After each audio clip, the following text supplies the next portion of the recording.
If you was to talk to me approximately around, say, 10 years ago, you'd be talking to a totally different person. Totally different way of thinking. Very much blinded by my education and what people have told me.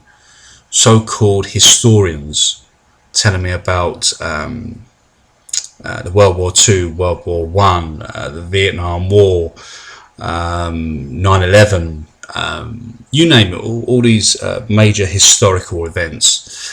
My mind has been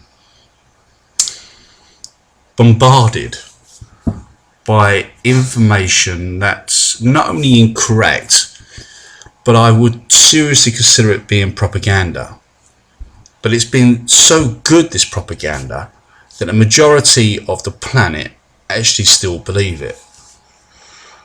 I'm starting, and I'm still doing it today, to learn what true history is by listening to other people that have actually looked deeper into the history of the planet, but also reading a little bit about it as well, to make myself understand what I've been taught in the past is just pure trash. Now, this guy here is Dinesh D'Souza. Dinesh D'Souza has written a few novels about the history of America, the history of the Nazis, history of people like Obama and Hillary Clinton, and I think he's doing one now on Trump himself. But what I want you to do is really listen to what he's talking about in this interview with an American reporter. And it may start to open your mind to ask other questions. Now, I'm not saying for you to listen to him and believe everything he said, but what I am saying to you is let it be a stepping stone for you to maybe look further deeply into it, and you may get to the conclusion that I am today. Enjoy. Of the American left. Thank you so much for joining me today. My pleasure. So the word fascist is thrown around a lot to describe President Trump and conservatives in general, and you describe that as the big lie. Can you talk to me a little bit about that? Yes. Ever since Trump, the left has been accusing him of being a fascist. The Republican Party is the party of neo-Nazism. And all of this is based on the assumption that fascism is on the right. It's a right-wing thing. What I do in the book is I do kind of a deep history of fascism and National Socialism. I show, wait a minute, these have always been on the left. Mussolini was a lifelong socialist. Hitler's party was called the National Socialist Party. And so what the left is doing is they're trying to take the socialism out of National Socialism, trying to blame Trump for something that he's manifestly not. Mm-hmm. And we hear people in Congress and the media describing President Trump as insane. What are the implications of that word, insane, and why do you think they're using it? They're using it again to pursue the idea. When we think of people who do horrific and absurd things, we think they can't possibly be sane. People would think, say, for example, that Hitler was insane. Now, Hitler, of course, clinically was not insane. Hitler was evil. It's a completely different thing. But I think the insane accusation against Trump is to imply that he's so out of control, so extreme, so beyond the pale, that there can be no rational basis for his actions. Mm-hmm.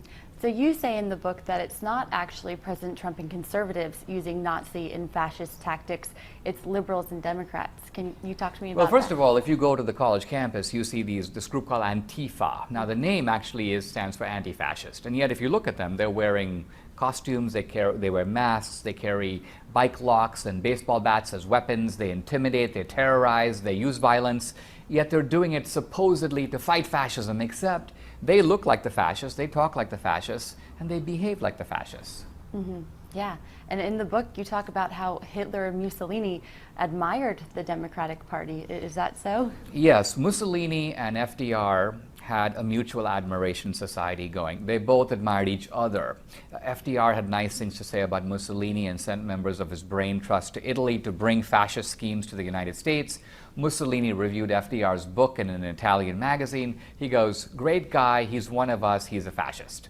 Now, with Hitler, oddly, the problem is even darker, because I show in the book that Hitler got 3 of his most vicious genocidal schemes. He got the blueprints from them from progressive Democrats in the United States. I'm not saying that this is an analogy. I'm saying he actually got his ideas by being familiar with and drawing on the work of American progressives. Mm-hmm. And another thing I find particularly interesting that a lot of American people don't know is Margaret Sanger, the founder of Planned Parenthood, actually kind of drew from the Nazi mentality with the whole how she started Planned Parenthood. And can you talk about that? And yeah, Margaret Sanger was part of a community in the United States, and they were the community of eugenics. Eugenics means you sort of encourage the people you think are fit or successful to have children, and you try to prevent the people who you consider to be inferior from breeding at all. So Margaret Sanger supported forced sterilization, and these forced sterilization laws that were promoted in the United States were copied by the Nazis in 1933 for the notorious Nazi forced sterilization program. And similarly, American progressives were advocating what one guy called lethal chambers to kill off people. And the Nazis, again, established a euthanasia program, using lethal chambers and carbon monoxide gas. That's exactly the program that was later expanded to kill millions of Jews using not just carbon monoxide gas, but shootings and also Zyklon B gas. Mm-hmm. So you claim the things that Democrats and progressives push, pro-choice, abortion, anti-religious liberty, anti-free speech, are the same things that the Nazis kind of pushed and believed about. Can you tell us about that? Yeah, the Nazis wanted to kill off the unwanted. The Nazis also believed in the centralized state.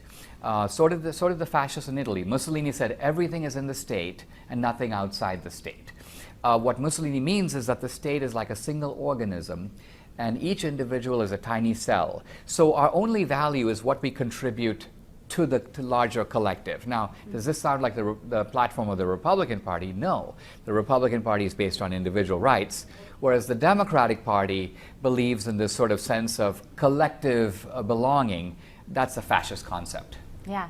So what inspired you to write this book at this particular time in American history? Well, my work is, I would say, it's a sort of intellectual equivalent of investigative reporting. Mm-hmm. So just as there's fake news, I find there's fake news and there's fake scholarship. Fake scholarship is the way in which progressive scholars distort the narrative of history to serve their political agenda. And part of my work is unmasking and exposing them. So after World War II, when Nazism became stained with the odor of Holocaust, a lot of progressives who were coming to power in the academy and media, they go, we don't want the history of the ties between the left here and the Nazi left to become well known. We need to cover them up, and we need to move fascism from the left wing, where it's always been, to the right wing, where we can blame it on those Republicans. Mm-hmm. Yeah. It's a big lie, and that's the title of the book. Hitler